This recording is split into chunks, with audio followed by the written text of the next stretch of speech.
Hi y'all, I'm going to make some breakfast. I usually do a quick go, either a kefir smoothie in the mornings on the weekdays because I work out 4 days a week, 3 days at my gym, and then I belong to a walking group that I go to locally. And so I like something quick and easy that I can grab. But on the weekends, I really like to have a nice breakfast. So this is what we're doing today. If you're friends with me on Facebook, you saw I posted this. It is a low carb quiche type thing, and I'll show you how it goes. So I'm going to saute up my vegetables. I really like sauteing cooked vegetables in my quiche. I know it's going to bake. I'm going to bake it for a little bit too, but I like cooked mushrooms and onions and stuff like that. So my pot is hot. Make sure you got that sizzle. You want that sizzle to get all the good taste of all your vegetables. I'm throwing in some spring onions that I've cut up, some mushrooms. I'm going to hold off on the spinach, and I have a little bit of rotisserie chicken I had from last week. What I typically do for this is whatever vegetables I have extra in the produce drawer, I go ahead and use up on the weekends. So I'm fresh to go for Monday or Tuesday or Wednesday whenever I decide to go shopping. So that's where we're at right now. Let's saute these up.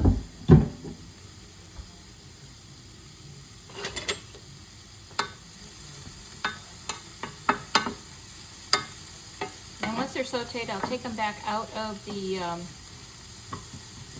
pot, fry pan, and we'll go from there. I don't season my mushrooms from the very beginning because they are made out of a lot of water, and so they'll just get mushy. I like them a little more crispy. So hold off the salt until they're a little more cooked. Okay, while those are sauteing, I've mixed up 3 eggs in here. In the recipe I showed on my Facebook, it did not show to mix, said just throw the cottage cheese in with the eggs, but I don't like that clumpiness in my cottage cheese with my eggs. So I like to blend it up. What did you do before the stick blender? This thing is amazing. I love it.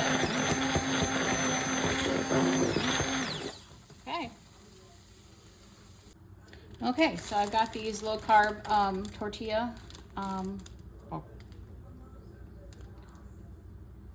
wraps. I'm going to take one. I've sprayed the bottom of my fry pan. Put one down. And that's going to be our crust. Pseudo crust, I guess. And you want to I get a little brown because I like a little texture in there before I do anything. I also had this extra pesto in the refrigerator that I made Kevin a pizza with the other day, and it was really good. I have my own pesto, but I'm going to go ahead and just use this one up. Mine was frozen. I didn't feel like pulling it out. I usually make it up after the summer when my basil is going crazy. So I put that pesto in there. That's going to add a lot of flavor. I'm going to throw in some seasoning.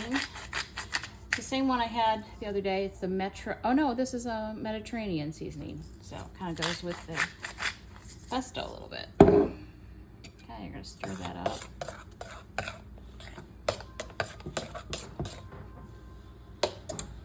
All right, make sure you can see that. Let's see what I'm gonna turn it up a little bit, give it a little color. I've preheated my oven at 350 degrees, so it'll be ready when we're ready. I'm just waiting for this crust. I found that if you don't do this crisping up, it tends to be a little soggy on the bottom. I don't like it soggy. Now this will just be for me. Kevin is allergic to eggs, so he can eat like stuff that has eggs in it, but it makes him gives him hives and some breathing issues if he eats a lot of eggs. So typically eggs are just my deal.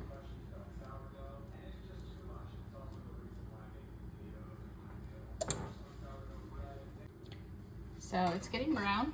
I'm going to actually turn it over and so both sides get brown. So we have an extra crispy crust. So like I said, when it goes in the oven, it'll get a little soggy with the eggs.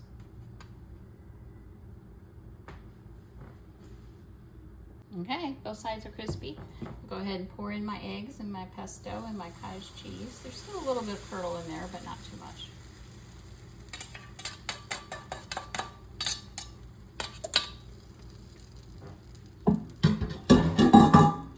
Now time for my veggies. Kind of sprinkle them around so they're evenly throughout.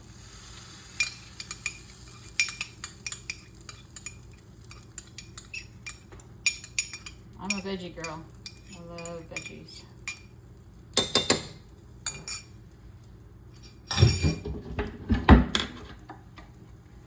So I decided to add some of those tomatoes that I had left over. So I'm going to do the same thing. I'm sprinkling my chicken, rotisserie chicken, throughout it. I can always stir it in there too. And then my gorgeous spinach. Spinach makes everything better. And then tomatoes. Okay, I'm going to take my fish spatula and we're just going to go around, evening everything out so get the same taste in every bite. I like to push my spinach down, otherwise it gets a little dry on top. And then good part. I have a mixture of 2 cheeses. Good. I'm going to turn this off now. Sprinkle some little cheese on here. I think it's about 1/4 of a cup total.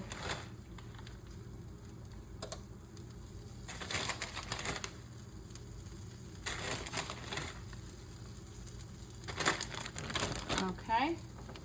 All right, time to go in the oven. Okay, there it is. Just came out. It was about 12 minutes. How do you check your eggs? I like them pretty firm. So I looked in there and with a knife like this, and I just slice it. If something comes up moist but not gooey, that's the way I like my eggs. Let's cut her up and see what she looks like.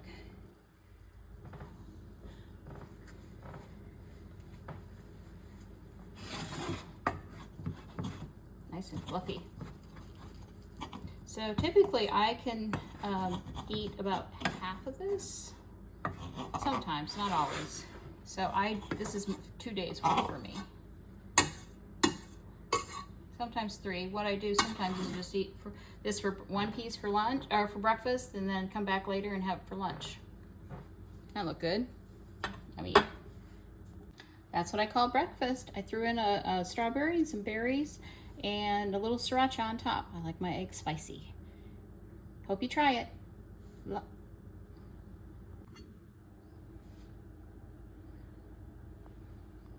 at that crust. Yummy. Texture.